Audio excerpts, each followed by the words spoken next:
bahwa tidur itu adalah saudara kandungnya mati. Namanya an-naumu akhul mauti, tidur saudara mati.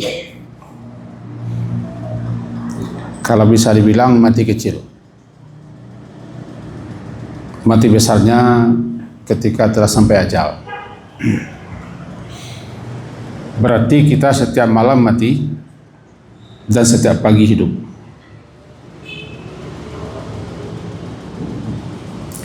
Kesimpulan yang kedua dari kaji-kaji yang telah sesuk dulu kala, ada namanya zikir-zikir yang telah ditetapkan waktunya di tempatnya oleh Nabi, seperti zikir-zikir ba'da salat, azkaru ba'da salawat, zikir-zikir setelah salat. Ada pula namanya azkarus sabah, zikir-zikir yang akan dibaca diucap waktu pagi. Ada pula azkarul masa, zikir-zikir yang akan dibaca diucapkan di waktu sore, petang hari. Dan ada pula azkarun naum, zikir-zikir yang akan kita baca ketika akan tidur. Pagi sebagai awal kehidupan. Sebelum kita kemana-mana melakukan segala sesuatunya, maka kita harus terlebih dahulu berhubungan dengan Allah Subhanahu wa taala dengan mengucapkan zikir-zikir.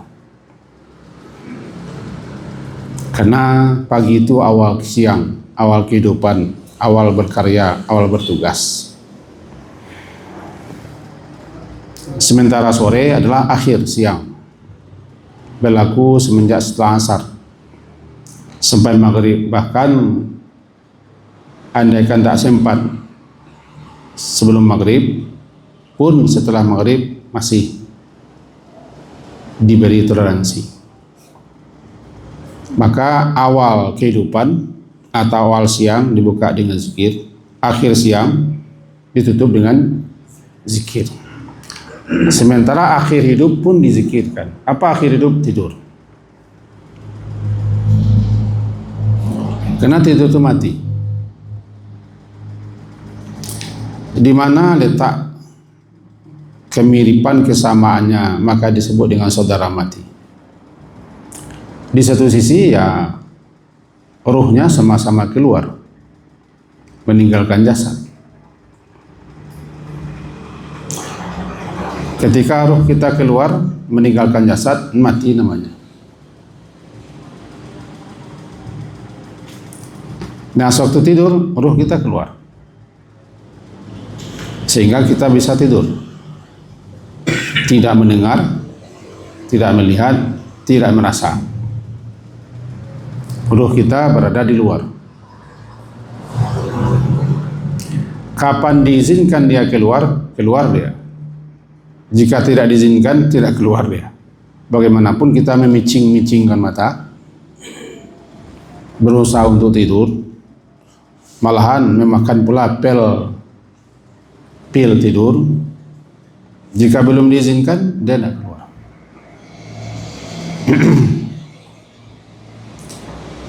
Berikutnya, kalau tidur itu ruhnya kembali lagi, yaitu kapan diizinkan kembali dia. Mati, rohnya juga kembali, tapi nanti di hari kiamat. Bedanya, tidur roh tidak dikeluarkan, roh tidak dicabut, tapi keluar sendiri, memberi peluang kesempatan untuk jasad istirahat, sehingga namanya tidur itu subata. Wa ja'alna naumakum subata. Subat, istirahat.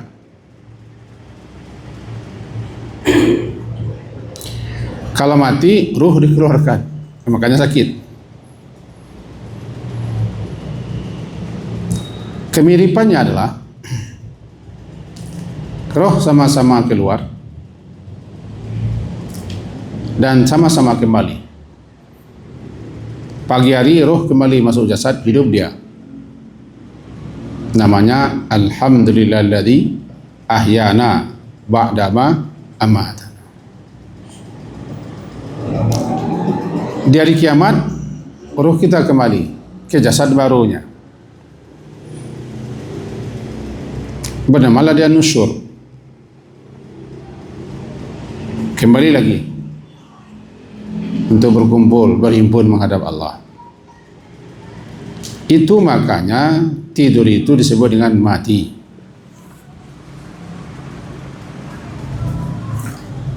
Jasad kita di atas kasur. Tandanya ruh itu tidak pergi jauh dan tidak pergi selama-lamanya. Jantung masih berdenyut ya. Nadi masih berdenyut, jantung masih memompa darah. Orang masih bisa bolak-balik karena hubungan ruh dengan jasad masih ada. Sebab dia bukan pergi jauh. Kalau mati, pergi jauh, tidak kembali lagi. Penting sekali kita berzikir, berdoa ketika akan tidur. Dan Nabi SAW telah mengajari kita apa-apa bacaan-bacaan, zikir-zikir, doa-doa, ayat-ayat. Karena ketika akan tidur ada tiga wirid. Ada ayat atau surah, ada doa, ada zikir. Yani ada surat-surat tertentu yang kita baca seperti ayat kursi, seperti kul dan dua akhir ayat Al-Baqarah dan surah-surah yang lain seperti surah Al-Mulk, surah Al-Qiyamah, Al-Kafirun dan seterusnya. Itu saja kadang-kadang ada sempat. Kemudian ada namanya doa-doa. Sekarang kita bedakan dulu doa dengan zikir. Kalau dibedakan berbeda. Kalau tidak berbeda, tidak. Karena baca ayat juga zikir. Baca doa juga zikir. Al-Quran itu zikir. Kalau doa isinya permohonan, permintaan, pengaduan. Kalau zikir adalah ucapan-ucapan yang mengingatkan kita kepada Allah Ta'ala. Kalau kita bedakan. Tapi semuanya zikir. Apakah ayat yang kita baca, atau surah, atau berdoa, atau berzikir betul dengan membaca tasbih, tahmid segala macam. Ketiga-tiganya namanya al-azkarun naum. Azkarun naum, zikir-zikir yang akan dibaca ketika akan tidur. Kenapa kita penting berzikir dan diajar kita berzikirkan tidur? Pertama, kita tidak tahu apakah besok nama kita sudah berbeda atau belum. Bisa besok namanya mayit atau jenazah. Karena tidak ada kepada kita janjian. Dan kita tidak kasih tahu apakah kita besok akan hidup atau tidak. Makanya ketika hidup pagi kita baca alhamdulillah, hidup kita lagi.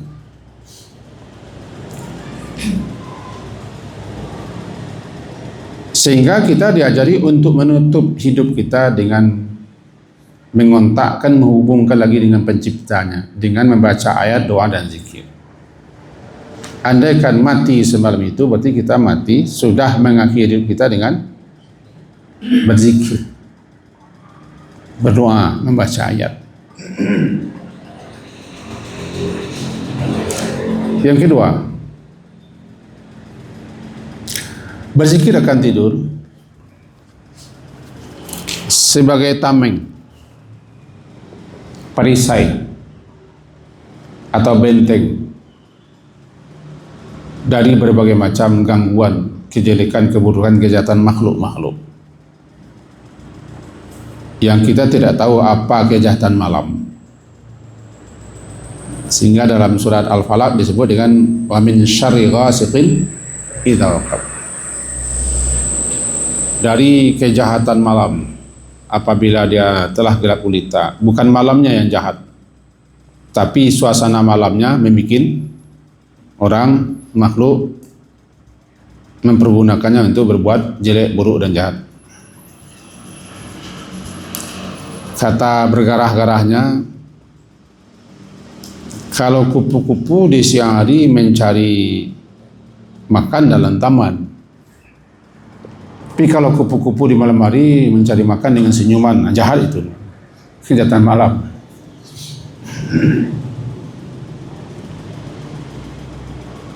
Jadi malam hari itu di samping nikmat, rahmat, tapi juga di situ potensi besar untuk hal-hal yang kita tidak tahu kejahatan. Ada jin-jin, setan-setan, ada makhluk-makhluk, binatang-binatang yang namanya binatang malam, binatang berbisa, atau kejahatan manusia yang punya rencana, punya maksud untuk melaksanakan kejahatannya, mencuri misal, merampok, dan seterusnya. Dengan berzikir, berarti kita telah melindungkan diri kepada Allah. Apabila kita cermati zikir-zikir akan tidur, isinya itu.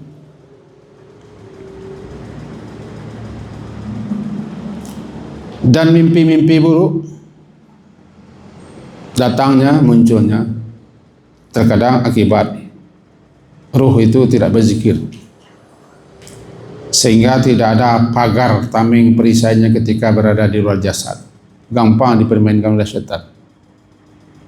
Mimpi ada 3. Mimpi baik datangnya di malaikat, ucapkan alhamdulillah. Mimpi buruk datangnya dari syaitan. Kemudian rasian kau ingatan pangana ke situ saya tabawa ke mimpi. Dalam rasian gitu bas itu lo cerita nah. Mimpi-mimpi buruk, mimpi-mimpi menakutkan, mimpi-mimpi mengerikan itu datang dari setan. Setan gampang mempermainkan roh yang berada di luar, karena tamengnya tidak ada, perisainya tidak ada. Nah, ketika datang mimpi buruk pun kita diajar zikirnya. Datang mimpi buruk, pertama meludah dulu ke kiri 3 kali, lalu baca auzubillah, berpesong tidur, bagusnya berwudu, karena setan kalah dengan wudu, kalau bisa salat. Besok paginya jangan ceritakan kepada siapa-siapa, karena mimpi itu tidak akan mempengaruhi apa-apa. Justru apabila diceritakan baru menakutkan dia. Kenapa? Nih, takut-takut. Takwil orang yang mentakwilkannya yang bikin kita takut. Mimpi semalam apa? Garaman tangga. Nanti ini bawah.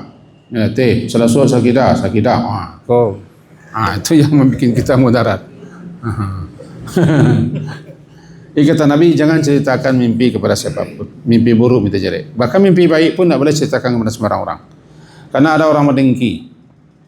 Mimpi baik boleh ceritakan kepada orang tertentu dengan doa, mudah-mudahan mimpimu menjadi kenyataan. Mimpi buruk tidak boleh ceritakan sama sekali, kecuali kita meminta fatwa, meminta nasihat kepada orang alim yang akan menenangkan kita kalau kita masih ada was-was. Karena mimpi menakutkan malam hari itu kadang-kadang masih mempengaruhi orang-orang tertentu.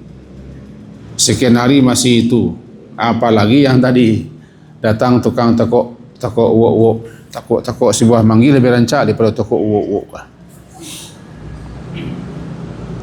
Bahkan orang kalau sudah berzikir kadang-kadang juga masih bisa setan mempermainkannya.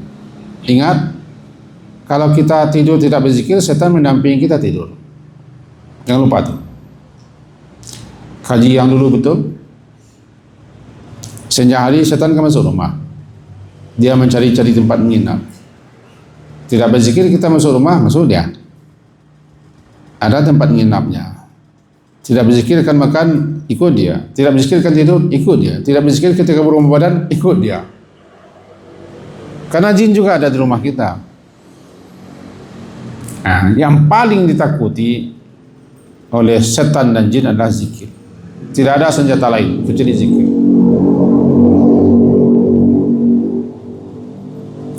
Dan banyak lagi hikmah-hikmah rahasia lain. Kenapa kita berzikir? Kita cukupkan di situ. Di antara yang paling pendek, paling populer dan paling hafal ini dia. Bismikallahumma ahya wa amut. Garis bawahnya, kita akan diperintah disuruh selalu mengawali perbuatan dengan bismillah. Terkadang dibaca sampai bismillahirrahmanirrahim, terkadang tidak.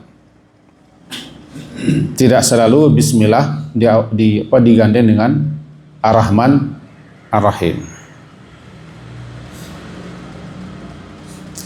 Menyebut nama Allah namanya tasmiyah. Tasmiyah. Menyebut nama Allah. Kalau membaca bismillah namanya basmalah. Namanya basmalah, ucapannya bismillah. Jika menyebut nama Allah tasmiyah.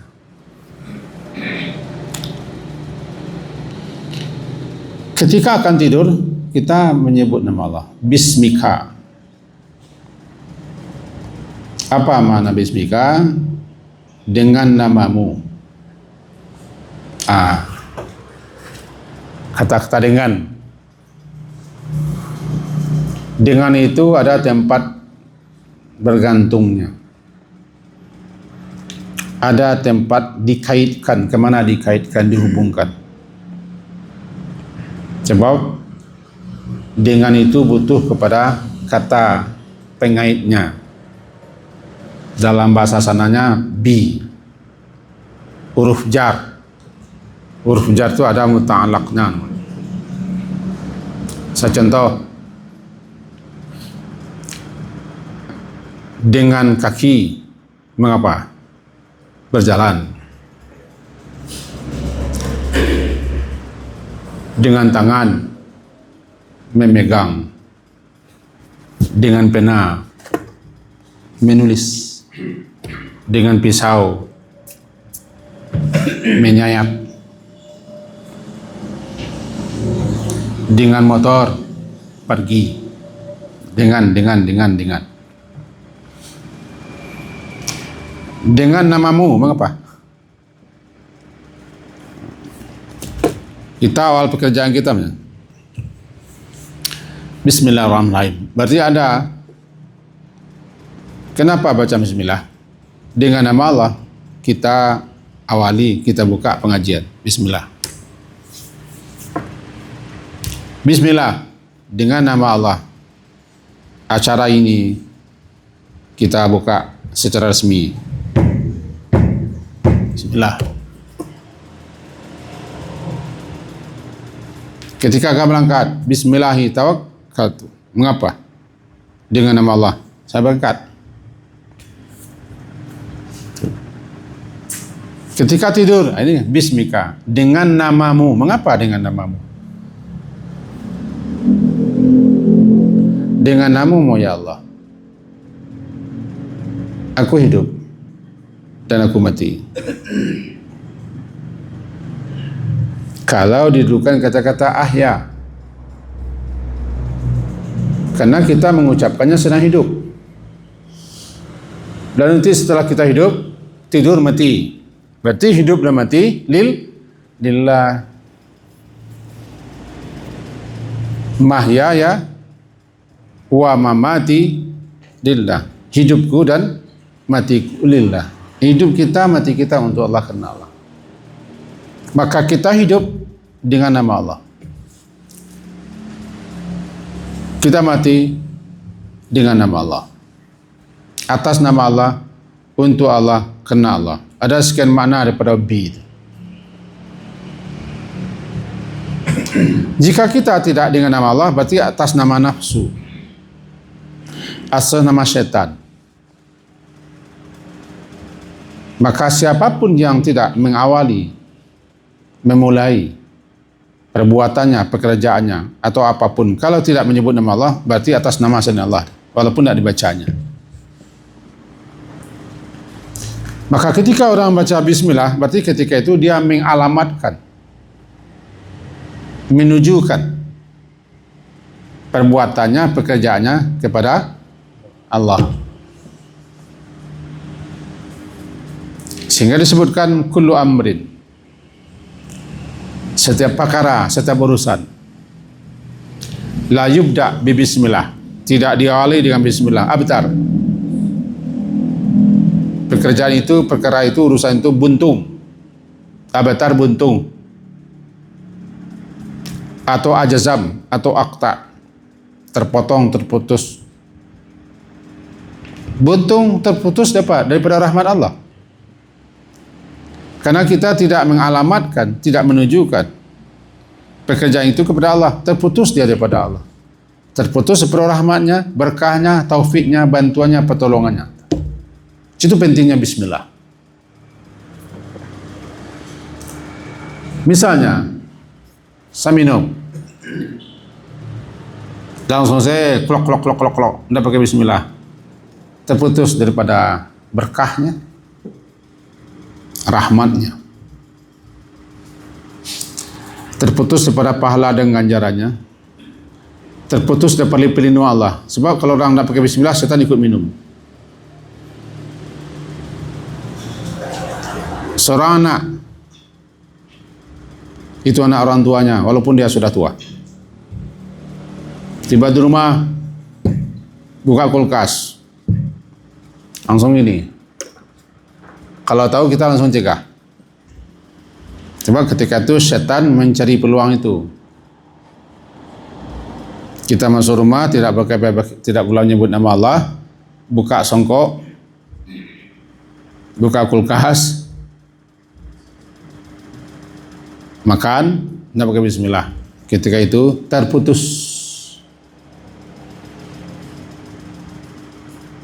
Kalau sudah terputus daripada Allah, siapa masuk? Setan masuk. Itu bismillah. Apalagi akan mati. Tidur akan mati. Bisa mati sementara, bisa mati betulan. Kita malam hari tidak tahu apa yang akan terjadi, kan? Jangan-jangan rudal Iran melayang di sini. Atau rudal Cina, kan? Atau rudal Siriwil, tangan tidak tahu. Ya kita tidak tahu. Di malam hari itu namanya syari ghasiqin waqab. Sehingga lama-lama ada orang mengatakan malam itu identik dengan kejahatan. Malam namanya hilang malam, lari malam, pai malam, nama saya malam. Karena kita akan mengakhiri hidup, baik hidup sementara ataupun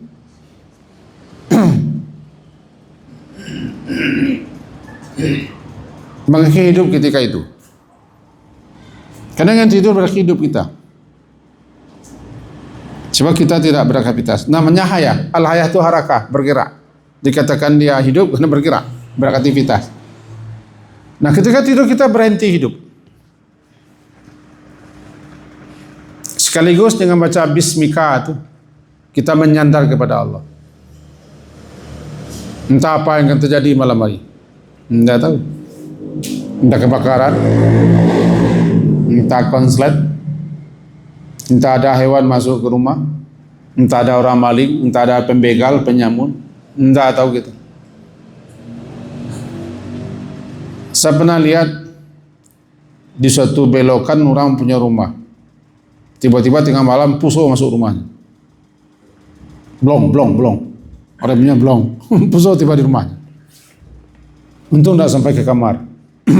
Masuk kepala Puso ke rumah. Kan tidak tahu. Karena kita tidak tahu apa yang akan terjadi, apa yang bakal berlaku. Di situ pentingnya kita bersandar kepada Zat yang Maha mengetahui segala-galanya. Itulah bismika, dengan namamu ya Allah. Aku hidup, ahya, wa amut. Hidup dan aku mati. Kata-kata hidup, kita sedang hidup sekarang.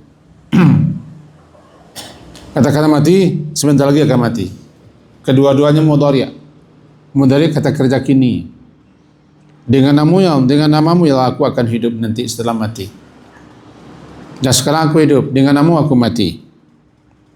Karena aku hidup dan mati karenamu.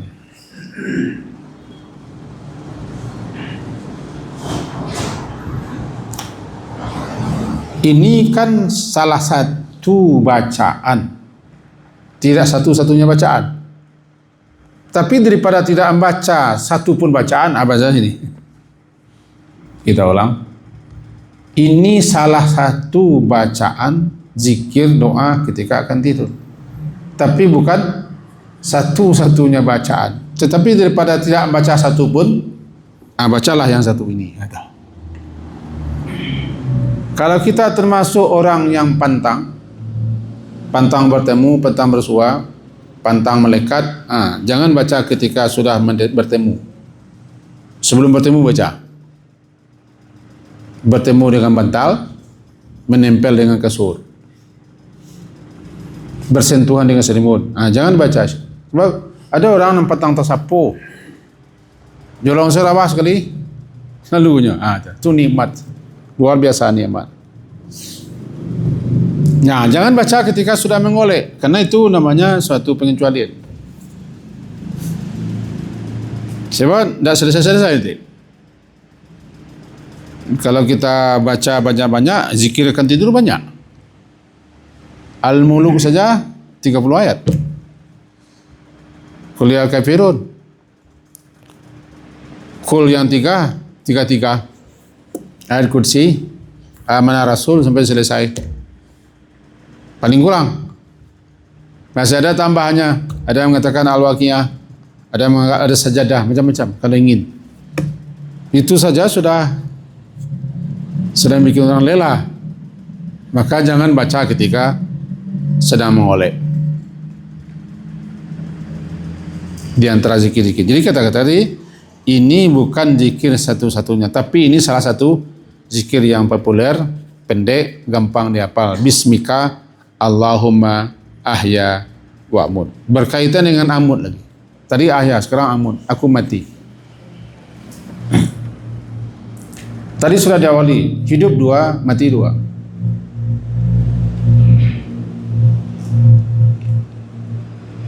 Mati pertama sebelum wujud. Mati itu nanti ada. Sebelum wujud kita ke pentas dunia ini namanya mati. Setelah wujud ke dunia ini, kemudian nama mati, 2 mati. Tidur, saudaranya mati. Hidup 2, hidup di dunia, hidup setelah mati. Kaifa takfuruna billahi wa kuntum amwatam fa ahyakum tsumma yumitukum tsumma yuhyikum. 2 kali hidup, 2 kali mati. Dalam surah Ghafir katakan ahyai tanas nataini wa amat tanas nataini. Engkau hidupkan kami 2 kali, engkau matikan kami 2 kali. Nah, orang yang tidak beriman, tidak percaya hidup yang kedua. Mereka tidak yakin adanya hidup yang kedua. Di sini aku akan mati 2, baik mati dalam artian mati tidur, ataupun mati dalam artian mati berakhirnya hidup di dunia. Jika ditakdirkan malam hari itu kita mati, dengan begitu kita sudah mati atas nama Dia. karena dia dalam keadaan menyerahkan diri sama dia, itu sama Allah.